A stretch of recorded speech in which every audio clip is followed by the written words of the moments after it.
Assalamualaikum, salam sejahtera. Ini adalah agenda Awani, istimewa agenda Awani malam ini. Kita bercerita mengenai harapan, kita bercerita mengenai pemulihan dan bagaimana kita melihat pada hari ini lebih banyak sektor-sektor ekonomi sudah pun dibuka. Ramai yang juga sudah terbang ke Pulau Langkawi, banyak juga yang sudah memulakan pekerjaan. Adakah kita benar-benar sudah pulih dan bagaimana kita melihat gerak kerja untuk kita melihat kepada fasa endemik? Saya bersama dengan individu yang saya rasa cukup bertuah malam ini. Saya temu bual. Saya bersama dengan Tan Sri Muhyiddin Yassin, merupakan pengerusi Majlis Pemulihan Negara, merupakan juga mantan Perdana Menteri. Apa khabar Tan Sri? Apa khabar? Alhamdulillah, baik. Memandangkan ini adalah temu bual pertama sejak Tan Sri meletakkan jawatan sebagai Perdana Menteri lebih sebulan yang lalu, dan juga kita melihat Tan Sri dilantik juga sebagai pengerusi MPN. Adakah Tan Sri bergembira dengan keputusan yang dilakukan oleh kerajaan itu? Juga kita dapat ketahui juga bagaimana Tan Sri menilai pelantikan ini. Ya, pertamanya saya ucap terima kasihlah pada agenda Awani menjemput saya pada malam ni. Keduanya, soal suka atau tak suka itu soal subjektif. Tapi yang pentingnya lah soal ini suatu lantikan yang bagi saya satu penghormatan pada saya oleh kerajaan, khasnya oleh Yang Amat Berhormat Perdana Menteri, yang memberikan saya sedikit ruang untuk meneruskan usaha yang telah pun saya mulakan semenjak saya menjadi Perdana Menteri dulu, iaitu Pelan Pemulihan Negara. Yang ini bagi kita waktu itu penting kita jelaskan apakah hala tuju kita ke hadapan untuk keluar daripada pandemik ini, bagaimana kita nak memulakan kehidupan baru kita selepas menghadapi lebih setahun setengah masalah yang berat ini, iaitu masalah COVID. Dan apakah langkah-langkah yang wajar yang perlu kita ambil untuk kita mara ke hadapan. Sebab itu saya anggap ini adalah sebagai suatu tanggungjawab, satu amanah yang saya harus pikul dengan sebaik-baiknya untuk membantu supaya negara kita akan kembali kepada situasi yang dikatakan normal, seperti dahulu lagi. Dan ini memerlukan suatu tindakan yang agak wajar, melihat dari segi cukup luas perspektif pemulihan itu. Bukan soal pemulihan ekonomi saja. Disebutkan Majlis Pemulihan Negara.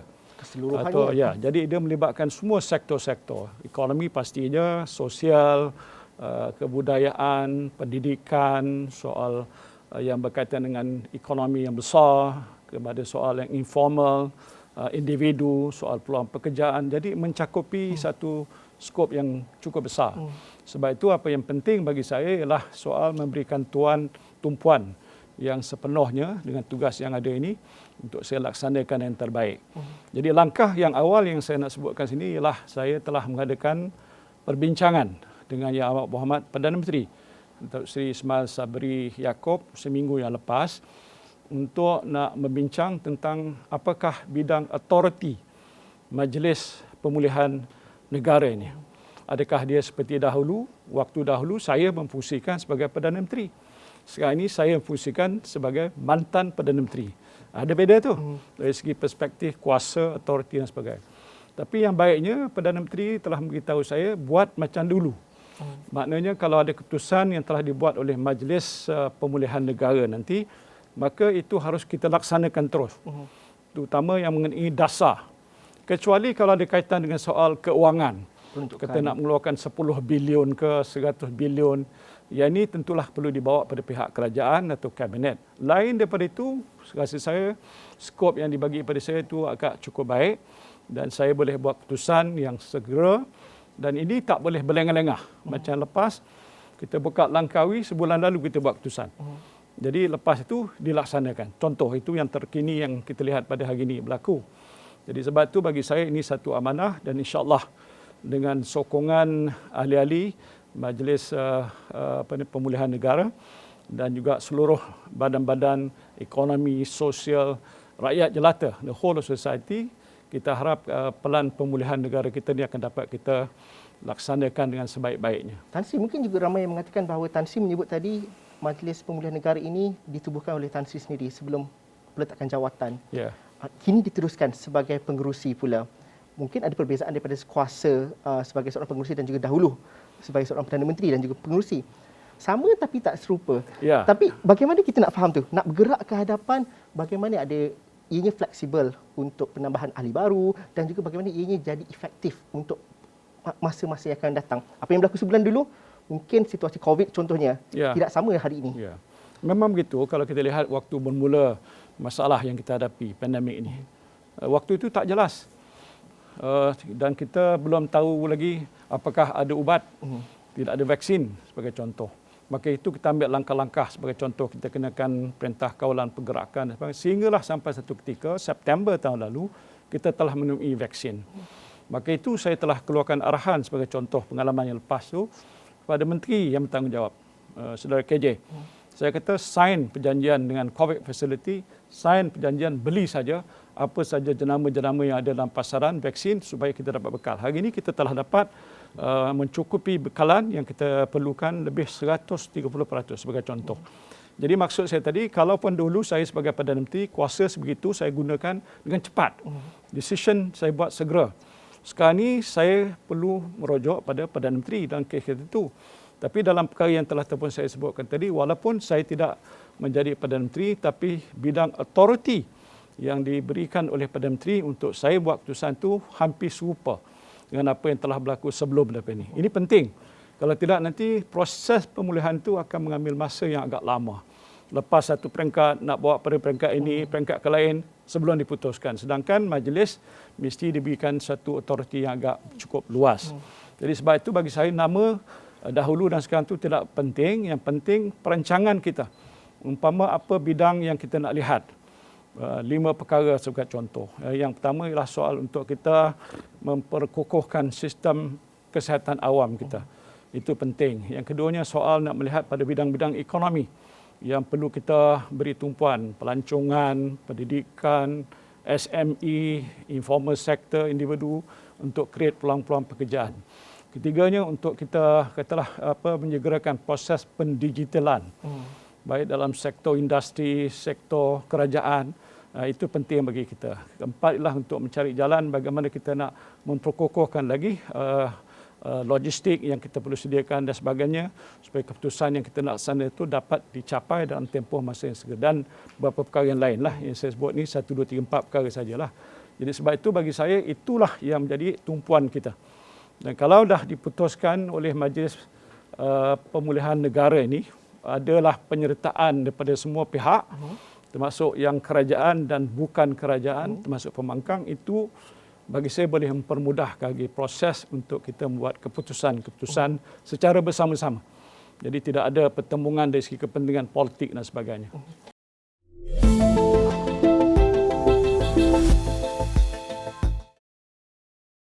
Tan Sri, kalau kita lihat ramai yang bercerita mengenai fasa endemik. InsyaAllah itu sasaran kita menjelang bulan Oktober nanti.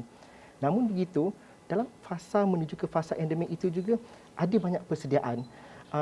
Kuartet Menteri minggu lepas menyebut bahawa kalau dulu ada, sekarang ni ada ratusan SOP, mungkin kita kecilkan kepada 10 SOP. Dan apabila kita bercerita fasa endemik ini bukan sahaja kepada dasar SOP, tetapi persediaan rakyat juga untuk menerima kehidupan baru yang sedikit sebanyak longgar tapi masih patuh SOP. Sebab hari ini bila Langkawi buka, ramai yang seronok. Tapi ramai juga, nanti macam mana? Kalau takut penularan dan sebagainya. Jadi Tan Sri, bagaimana kita melihat itu? Ya, itu tidak dapat kita elakkan kerana proses peralihan ini akan berlaku. Kerana kita sudah melihat dengan sebab langkah yang telah pun kita mulakan dahulu masih berterusan. Contohnya soal untuk menangani masalah COVID itu sendiri. Menyediakan segala kelengkapan, logistik, perubatan dan sebagainya untuk menangani masalah penyakit itu. Itu satu hal yang kita telah teruskan. Keduanya, penemuan vaksin. Dan kita antara negara yang katanya terbaik dari segi pencapaian peratusan orang yang sudah pun diberikan vaksinasi penuh. Hampir, kalau di wilayah ini, hampir dekat 100%. Di banyak negeri sudah mencapai lebih pada 50%. Bulan November ataupun Oktober bulan hadapan dikatakan sebahagian besar sudah mencapai hampir-hampir herd immunity. Jadi dengan sebab itu situasi dahulu berbeza dengan yang sekarang. Dan bila dah keadaan sebegitu, kita sudah mula membuka sektor ekonomi kita longgarkan. Banyak yang dulu tak boleh dibolehkan, dulu dine in. Banyak orang berminat untuk pergi masuk dalam makan. tak dibenarkan dan sebagainya. Sekarang ini sudah dibolehkan dengan SOP-SOP yang telah ditetapkan. Kemudian itu dalam bidang-bidang sektor pendidikan. Menteri dah umumkan nak buka supaya sekolah buka seperti biasa bulan Oktober dan sebagainya. Ini pun kita nak teliti dalam majlis perundingan negara kita di mesyuarat yang pertama nanti. Bagaimana caranya supaya tidak membangkitkan masalah kebimbangan di kalangan hampir 6 ke 10 juta ibu bapa yang mengantar anak-anak mereka ke sekolah rendah sampai ke sekolah universiti dan sebagainya.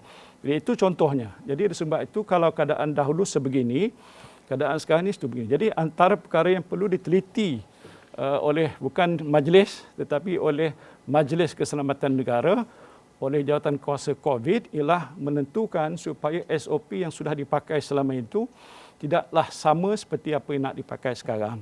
Nak dikatakan permudah, mungkin mesti dipermudahkan supaya tidak ada menjadi satu halangan ataupun satu orang kata sekatan yang menyebabkan lambat kita nak pulih itu. Ya, betul lah macam kata masuk ke komplek-komplek perniagaan. Dulu setengah kedai je buka. Setengah kedai tak buka. Pasal apa dibuka? Yang ni didahulukan, yang ni kemudian. Sekarang hampir semua sudah buka. Bagaimana kita nak mengawal supaya isu COVID ni tidak timbul semula dan sebagainya. Saya fikir yang penting antara lain bukan saja daripada sudut kerajaan menjadikan SOP ini. Waktu saya dulu pun banyak orang bangkit isu SOP, U-turn lah, pasal orang tak faham. Pasal situasinya cukup dinamik. Hari ini begini, besok berlainan. Hari ini agak menurun, besok dia meningkat naik sebagai contoh. Jadi sebab itu kita kena pastikan supaya setiap berapa bidang-bidang yang kita nak, termasuklah soal sektor ekonomi. Ada SOP juga. Kilang ini macam mana SOP-nya, bukan sektor pembinaan, ada SOP-nya. Jadi sebab itu saya percaya sekarang ini sudah pun saya maklumkan pada menteri-menteri yang berkaitan beberapa hari lepas supaya teliti balik perkara itu supaya bila kita mula saja membuka sektor-sektor tadi, maka pihak-pihak pemain yang terlibat dalam industri ataupun sektor-sektor itu tidak melihat masih ada kekangan, ada lagi kesulitan. Nampak macam okey tapi tak okey. Kena peraturan-peraturan. Contohlah contoh. Bila ada buka Langkawi ni. Kalau naik kapal terbang tak payah ambil permit polis. Rentah negeri. Tapi kalau nak pergi ke Langkawi di bawah jalan raya kena ambil permit polis. Jadi waktu saya berjumpa dengan industri itu ada yang kata ini macam ada dua kluster. Kluster kayangan dengan kluster bawah ni. Berbeza. Saya fikir tidak sewajar itu tetapi disebabkan oleh kerana kemungkinan kalau merentas negeri menerusi kenderaan dia boleh pergi ke tempat lain, tak pergi ke Langkawi. Jadi itu masalah. Ini contoh-contoh di mana kita harus cari jalan supaya diseragamkan, dipermudahkan dan sebagainya. Termasuk juga kalau yang dikatakan dibukakan Langkawi itu ialah untuk membolehkan siapa yang sudah dapat 2 vaksin penuh datang ke situ untuk melancong. Kenapa? Sebelum kita buka Langkawi, kita nak tentukan 100% penduduk Langkawi sudah pun dapat suntikan penuh. Sekarang ini sudah 95%, hampirlah. Dah lebih daripada herd immunity. Jadi waktu itu kita mesyuarat, kita benarkan orang daripada luar negara datang masuk ke sini. Emirat ke Saudi, kan ramai yang minat nak datang ke Malaysia. Kalau dia terbang masuk ke Langkawi, maka dianggap dia sudah masuk gelembung pelancongan. Tak perlu lagi di kuarantin. Orang Malaysia yang datang juga dari Kuala Lumpur terbang ke Langkawi macam saya lihat pada hari itu juga tidak perlukan kuarantin. Jadi hal-hal ini mesti dijelaskan di peringkat awal supaya tidak timbul satu tafsiran yang berbeza-beza. Kerana niat kita ialah untuk melihat supaya proses pemulihan itu dapat kita muka dilaksanakan secara yang sebaik-baiknya. Tan Sri, kita melihat juga apabila COVID-19 bukan saja mengubah segala-galanya, ianya mengubah beberapa banyak data. Kalau kita bercerita mengenai data ekonomi, saya berkesempatan menubal Datuk Seri Mustafa Mohamed apabila kita cerita saat RMK12, dia mengatakan bahawa apa yang kita unjurkan dahulu tidak sama dengan hari ini. 3 bulan pun dia berubah. Justru bagaimana plan dalam MPN contohnya mengambil kira dan juga diharmonikan dengan RMK12 yang bakal dibentangkan hujung bulan ini dengan Belanjawan 2022. Betul. Ini penting kerana dunia dah berubah, Malaysia dah berubah sama sekali, Tan Sri. Betul, apa yang saya cakap itu betul. Maknanya kita kena melihat segalanya dalam satu perspektif yang sama. Kerana tujuan kita apa? Tidak lain bukan ialah untuk melihat proses pemulihan ini dapat dicapai dalam satu jangka masa yang tidak terlalu lama. Saya katakan dalam kenyataan saya, dan hari ini saya baca media pun dia menyatakan bahawa proses pemulihan sebenarnya akan mula dapat dilihat pada tahun 2022, tahun hadapan. So betul lah unjuran saya. Tahun ini sudah ada, mungkin KDNK kita sampai 3 ke 4% saja. Tahun depan mungkin dapat 5 ke 6 ke 7%. Jadi itu penting bagi kita. Jadi ini perlu ambil kira tentang peranan dan sumbangan beberapa pihak-pihak yang bertanggungjawab. Macam dalam Pelan Rancangan Malaysia ke-12 yang akan dibentangkan nanti. Saya tahu 5 tahun ke hadapan. Jadi dalam 5 tahun ke depan tu, tahun ini dah 1 tahun daripada RM ke-12. Jadi tahun depan, tahun yang kedua. Pastinya dalam apa perancangan yang Datuk Mustafa sebutkan tu, yang telah disediakan oleh PU untuk dibentangkan di Parlimen, mesti sudah ambil kira juga. Kalaulah mulai tahun ini, kita sudah mula buka, tahun depan, apakah bentuk-bentuk sokongan dari sudut kerajaan dan juga swasta, supaya sektor-sektor ekonomi, sosial dan lain itu akan terus dapat dibuka dan mencapai sasaran dalam jangka masa yang ditetapkan. Demikian juga dalam belanjawan yang nantinya akan dibentangkan oleh Yang Berhormat Menteri Keuangan kita, Tengku Zafrul, yang jadi Menteri Penyelaras Majlis Perundingan Pemulihan Negara ini. Maka pasti juga dalam bajet yang dia nak bentang tadi, dia ambil kira ini apakah bentuk-bentuk sokongan, baik dari sisi fiskal, bukan fiskal, keuangan untuk semua sektor-sektor, bukan saja sektor kerajaan, tapi juga sektor swasta yang akan disediakan supaya ini akan merancakkan lagi kadar pertumbuhan sektor-sektor ekonomi, sosial dan sebagainya yang kita kehendaki supaya negara kita akan dapat tercapai matlamat pemulihan dalam tempoh masa yang tidak terlalu panjang. Maknanya semua peranan. Itu satu, yang kerajaan, swasta pula. Pasal dalam soal pemulihan ni, the whole of society approach. It's not just about whole of government, the whole of society, mana semua sektor, termasuk sektor swasta. Kita tahu peranan swasta di negara kita paling penting. Tanpa swasta, negara tak akan mencapai tahap kemajuan dan pertumbuhan yang kita lihat sudah berlaku selama ini. Jadi, apa contribution mereka? Apa sumbangan mereka? Apa peranan mereka? Bagaimana? Kalau kita kata nak pulihkan sektor perhotelan, macam mana cara nak pulihkan sektor perhotelan? Apakah kerajaan akan bagi bantuan dari segi soal pembiayaan, perbankan, pinjam keuangan atau insentif-insentif? Itu kita boleh timbangkan. Tapi apa peranan mereka pula? Mencari pekerja yang terlatih, menyediakan kelengkapan, layanan dan sebagainya itu. Ini macam kalau kita nak balik semula pada keadaan seperti dahulu, waktu mana ekonomi kita masih berjalan rancak, maka ini langkah-langkah yang perlu kita ambil. Jadi bermakna banyak bidang perkara yang perlu kita halusi sebelum kita dapat melihat matlamat kita itu akan dapat tercapai dalam tempoh masa yang dianggap munasabah. Tan Sri, rakyat mahu sesuatu itu dirasai. Kesan daripada MPN itu difahami oleh rakyat. Justru sebagai pengurusi MPN, apa 3 perkara perubahan yang Tan Sri akan lakukan supaya rakyat dapat rasa impak dan juga perubahan dan juga fungsi yang dilakukan oleh MPN itu? Satu yang saya fikir ialah kerana pembentukan majlis itu ada mempunyai komposisi beberapa pihak. Pemain-pemain utama termasuk bipartisan. Dan nanti kata kita akan menjemput wakil-wakil pihak pembangkang bersama-sama. Jadi itu tentunya baik dari segi kita mengurangkan politicking. Yang kita tahu adalah masalah-masalah yang kita hadapi sebelum ini. Persoalkan itu, persoalkan ini. Walaupun saya faham, mereka faham, itu tujuannya ialah untuk kita memulihkan ekonomi negara kita. Tapi politik adalah politik, itu mungkin akan mengganggu dari sisi soal tumpuan kita untuk nak memulihkan ekonomi negara. Itu satu. Perkara yang kedua ialah untuk kita menentukan supaya rakyat faham apa yang kita nak buat ni. Jadi bukan setakat pelaksana saja, tapi yang nak menerima faedah ataupun tak dapat menerima faedah itu mesti kita fahamkan. Jadi bermakna penyertaan masyarakat dari pelbagai peringkat, termasuklah badan-badan bukan kerajaan, profesional, yang lain-lain itu bagi saya penting untuk kita pastikan akan berlaku. Dan akhirnya yang tidak kurang penting ialah bahawa kita sendiri punya perancangan jelas. Majlis itu sendiri mesti tahu apa perancangan, dan ini dibuat nyatakan secara terbuka.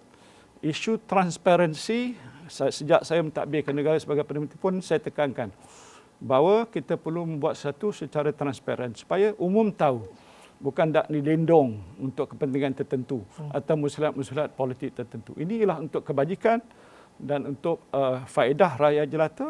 Mereka mesti tahu apakah dia yang kita sedang laksanakan supaya mereka terima. Penerimaan rakyat pada langkah sebegini penting untuk mencapai pencapaian kejayaan dalam apa bidang yang kita nak laksanakan.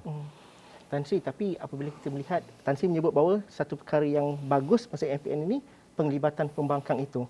Namun apabila Tan Sri dilantik sebagai pengerusi MPN, ramai ada juga persepsi mengatakan bahawa dan juga mengaitkan dengan kerajaan gagal dan sebagainya. Reaksi Tan Sri dan juga komen Tan Sri mengenai itu hashtag kerajaan gagal tu dia troll sekejap ya. Tapi realiti hari ini sudah pun terjawab. Dari istilah bahasa Inggerisnya vindicated by what is happening today. Pasal proses untuk pemulihan ataupun mengatasi masalah-masalah yang berat seperti isu COVID ni umum tahu. Bukan Malaysia, seluruh dunia tahu. Bagaimana pencapaian negara lain, bagaimana pencapaian kita. Jadi kalau saya lihat pada hari ini, dah banyak bukti-bukti tentang kejayaan kita. Tentang soal kita menguruskan soal COVID itu sendiri. Walaupun orang kata angka masih tinggi, tapi pecahan yang telah ditunjuk oleh Tan Sri Ketua Pengarah Kesihatan, kes-kes yang agak besar tu sebahagiannya ialah dalam kategori 1 dan 2 atau sedikit 3. Yang 4, 5 yang serius tu peratusan 1-2% saja. Sebab itu kalau kita pergi ke hospital, jumlah pesakit yang sebegitu sudah tidak ramai lagi. Kata orang setengah tempat tu lebih ramai doktor daripada pesakit kerana hospital sudah dapat menangani masalah itu. Cuma yang kes-kes di ICU, itu masih ada lagi. Keduanya tentang pencapaian yang agak luar biasa ialah proses vaksinasi. Yang saya telah maklumkan tadi, saya beritahu saudara KJ, Menteri, supaya kita jalan terus. Walaupun dari peringkat awal tu tak berapa clear. Harga vaksin pun waktu itu orang tak tahu berapa harga. Saya kata beli. Jadi dengan sebab arahan saya sudah dapat menguasai bekalan vaksin yang lebih daripada mencukupi. Hari ini kalau ada keputusan nak pergi suntikan kepada anak-anak kita yang ada di sekolah, boleh pasal ada stok. Ataupun nak buat booster, katalah di Singapura, di banyak negara kata untuk meningkatkan lagi ketahanan badan, antibody mungkin memerlukan suntikan. Sebagai contoh, ada bekalan. Setidaknya lah kalau orang nak beli, dia boleh bayar. Pasal barang tu ada dalam stok kita, dalam simpanan kita sebagai contoh. Jadi sebab itu bagi saya, kalau itulah dia ambil kira, selain daripada pembukaan ekonomi.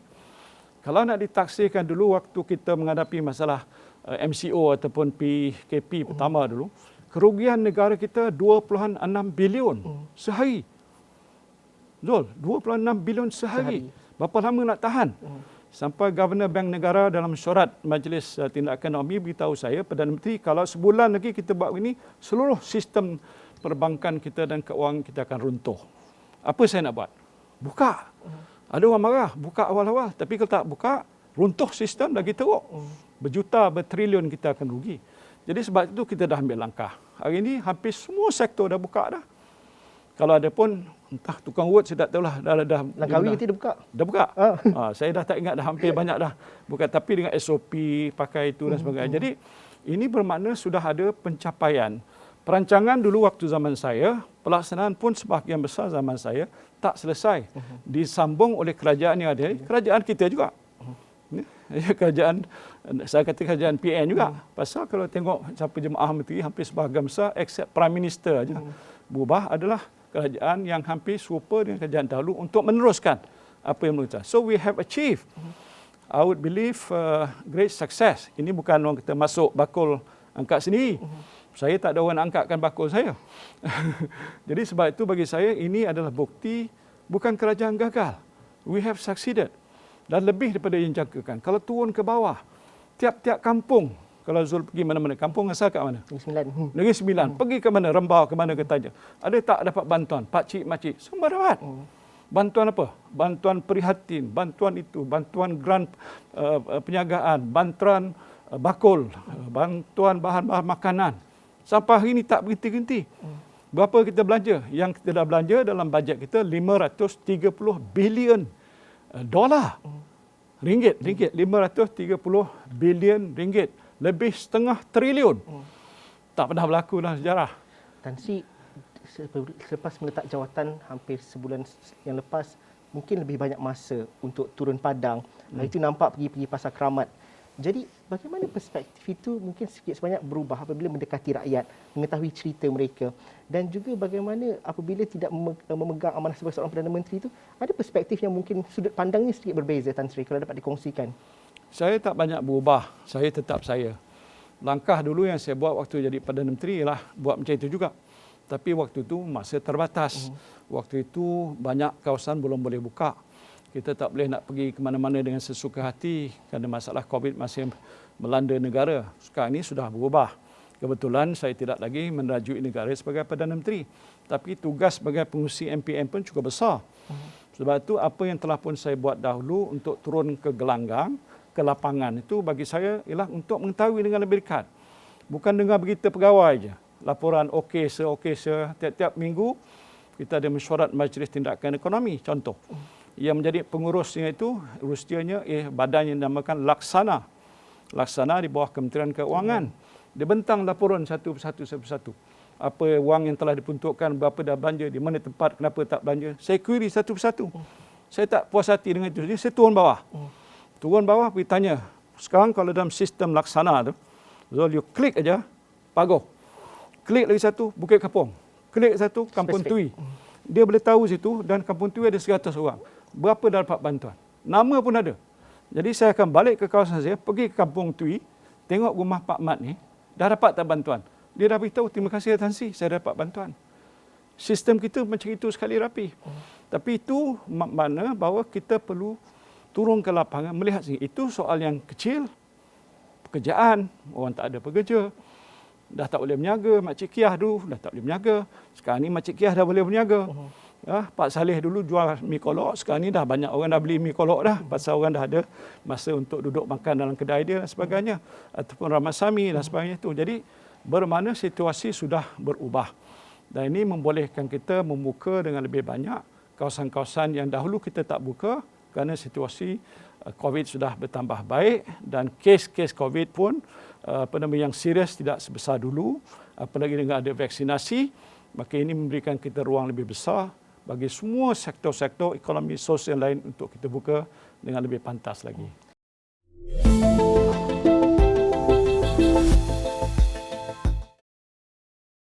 Tan Sri, ada tak yang terbuku di hati? Banyak perancangan dilakukan ketika Tan Sri menjadi Perdana Menteri, tapi kita tahu juga negara lain bercerita mengenai kemelut COVID dan juga ekonomi, tapi kita ada krisis politik. Politik begitu serabut sekali, Tan Sri terpaksa melepaskan jawatan. Justru apa dan bagaimana Tan Sri nak menterjemahkan matlamat dan juga meneruskan apa yang orang kata mungkin tertunggak, mungkin tertangguh dan sebagainya. Bagaimana Tan Sri melihat situasi itu secara keseluruhannya? Apa yang saya harapkan ialah kerajaan pimpinan Yang Amat Berhormat Datuk Ismail Sabri yang adalah orang kata lanjutan daripada kerajaan dahulu dapat meneruskan tugas-tugas dan tanggungjawab yang masih belum dapat kita laksanakan, selesaikan. Kita ada banyak agenda sebenarnya.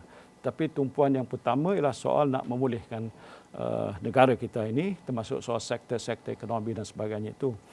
Jadi bagi saya, yang ini yang harus menjadi perhatian pihak kerajaan yang saya bantu dan pihak saya di peringkat apa yang saya boleh laksanakan. Bagi saya, kalau itu dapat kita lakukan, tak kiralah, asalkan tidak ada gangguan-gangguan politik sepanjang-panjangnya. Baru ni saya lihat ada satu dibagi tahu memorandum yang dimeterai antara kerajaan dan pembangkang.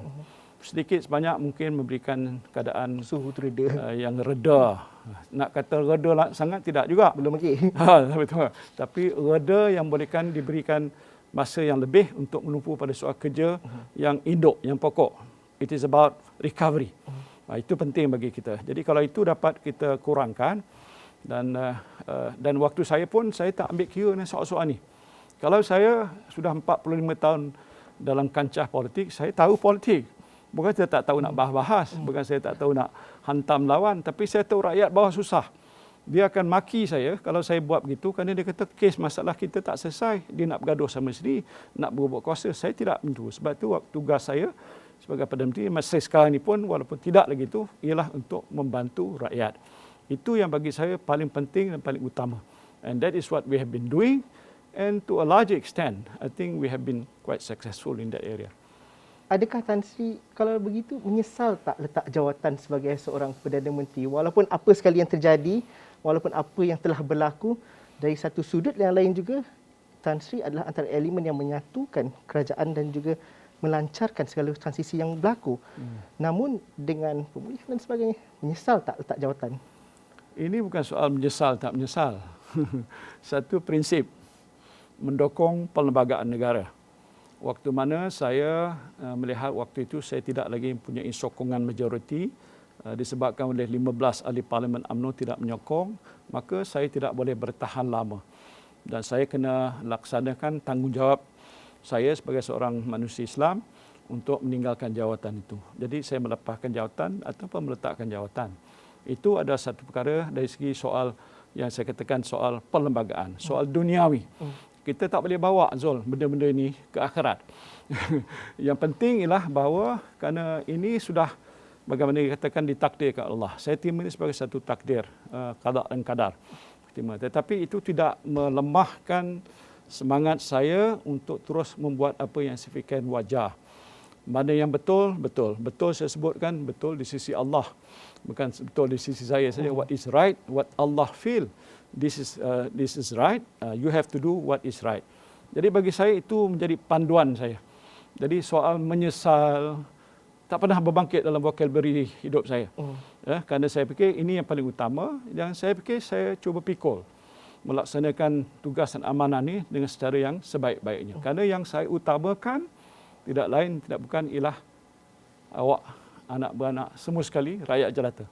Artinya yang itu yang paling utama. Selagi itu belum dapat selesai kita laksanakan, maka selagi itu amanah dan tanggungjawab perlu kita pikul dengan sebaik-baiknya. Moving forward, bergerak ke hadapan Tan Sri, kita melihat juga sejauh mana keterbukaan, sejauh mana Tan Sri buat kerja nanti dengan bersyarat dan juga dibuka juga MPN untuk keahlian pembangkang dan juga bagaimana satu keterbukaan minda, keterbukaan berlapang dada untuk akhirnya MPN ini dapat dilaksanakan dan juga dapat diteruskan.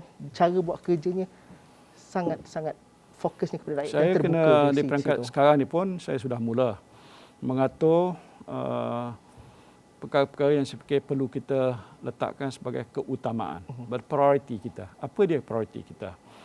Bagaimana kita nak melaksanakan itu? Apa perkara yang harus kita bincang dan putuskan bersama-sama? Bagaimana pula nak kita laksanakan sampai dia memberi kesan ke kumpulan-kumpulan sasar tadi. Jadi sebab itu bagi saya yang penting sekarang ini ialah kita perlu mengatur strategi yang betul. Katalah kita dah tetapkan ekonomi negara kita mesti agak rancak semula pada tahun hadapan. Sekarang ni baru masih belum hujung tahun. Tahun hadapan hanya tinggal beberapa bulan lagi. Dan sektor mana kita nak dahulukan? Kita sebutkan tadi kan.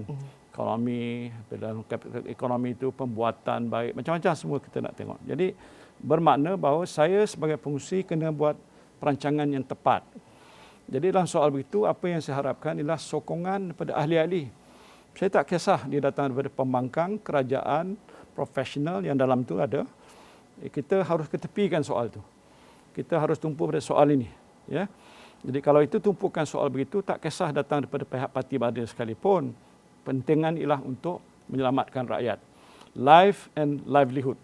Ya, nyawa dan juga kehidupan mereka mesti kita jaga dan kita pelihara. Jadi kalau itu jadi keutamaan dan saya pasti itulah keutamaan semua ahli-ahli kita didokong oleh semua pihak di luar sana, rakyat jelata, badan-badan bukan kerajaan. Saya percaya kita akan balik pulih dalam satu tempoh masa yang tidak terlalu lama. So itu jadi prioriti saya. Jadi saya harap dengan niat yang baik sebegitu, maka semua pihak akan berada bersama-sama dalam satu landasan dan kita susun jadual kerja kita sebaik-baik dan kita buat keputusan secara yang sebaik mungkin untuk kepentingan negara kita. Akhir Tan Sri kepada rakyat, masyarakat secara keseluruhannya. Kita berhadapan ataupun kita meniti fasa pemulihan tu, kadang-kadang kita seronok dapat kelonggaran, tapi dalam masa yang sama juga dengan kita tidak dapat tidak mengatakan bahawa kita trauma dengan COVID-19, ramai yang terkesan dengan ahli keluarga dan sebagainya. Justru apabila kita longgarkan, bagaimana kita nak melihat bahawa ada sikap yang betul diletakkan, pemikiran yang betul. Dalam pada kita longgarkan itu, pematuhan SOP itu juga perlu ada. Ya. Perlu masih sedar bahawa COVID-19 masih lagi di sekeliling kita. Jadi bagaimana kita nak ada keseimbangan tu Tan Sri? Harapan Tan Sri kepada rakyat. Saya dari sisi psikologinya, saya percaya dia akan mengambil masa. Sewaktu saya turun ke mana tempat pun saya lihat, walaupun sudah dibenarkan, tapi rakyat masih bersikap berhati-hati. Ya, walaupun restoran sudah buka, tapi bilangan yang duduk dalam tu tak ramai, masih berhati-hati. Ataupun mereka tidak ada wang dan sebagai contoh. Jadi ini tidak dapat kita elakkan dalam fasa-fasa awal ni. Tapi saya jangka dalam tempoh beberapa minggu ke bulan ke hadapan, ini akan menjadi lebih rancak. Rakyat akan mula menerima dengan syarat bahawa mereka melihat juga data-data yang di sebelah sini.